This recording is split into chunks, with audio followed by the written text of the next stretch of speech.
In the bitter cold of December 2014, in the quiet city of Indore, something unexplainable and terrifying began to unfold, something that would haunt an entire family forever. Rashmi, a diligent college student, was buried in her textbooks in the library when her phone rang.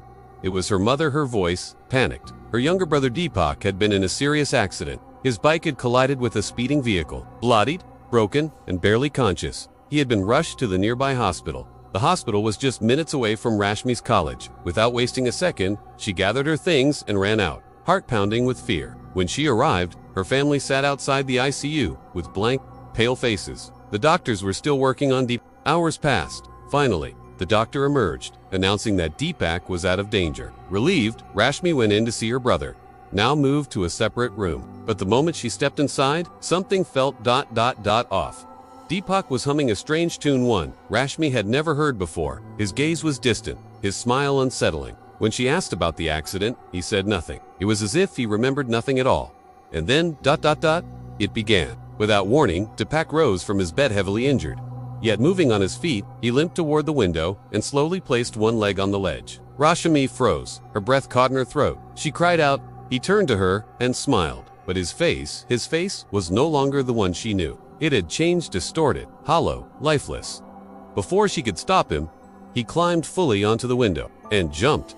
She screamed and rushed outside to find him, but when she returned with help, Deepak was still there in the room, standing at the window, completely unharmed. That was the first sign that something wasn't right. What followed was a descent into madness. Deepak began murmuring to himself, sometimes crying, sometimes laughing maniacally. He would point to empty corners, whispering, "She's watching me. She's here for me."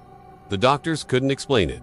Medication failed. Nothing helped. Terrified, their mother brought Deepak home, hoping familiar surroundings would heal him.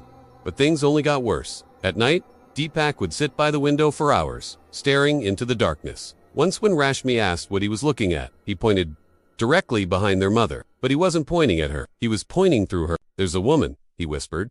"She's here to take me." Rashmi's blood ran cold. That evening, Deepak hid beneath the kitchen sink and began laughing loudly. When Rashmi asked what was wrong, he said softly, "I'm not laughing. She is." Later that night, Rashmi awoke with a jolt. She felt something cold, tying her ankles together. It was Deepak, his eyes glowing crimson in the darkness. He lay beside her, grinning with a sinister calm. Then, violently, he yanked her hair and pulled her close, whispering a single name into her ear.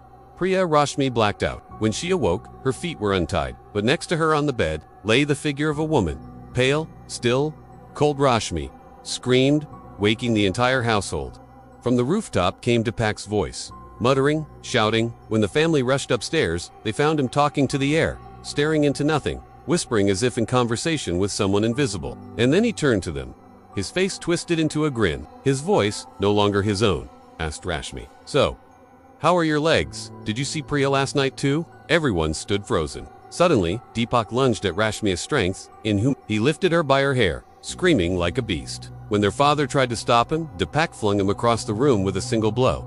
Then, just as suddenly as it began, he collapsed. When Deepak regained consciousness the next morning, he was tied to a chair in the living room. A priest sat across from him, solemn and silent. The priest said something had followed Deepak home from the accident. Sight, a woman who had died on that very road moments before Deepak's crash. Her spirit had latched onto him, refusing to leave. Her name was Priya.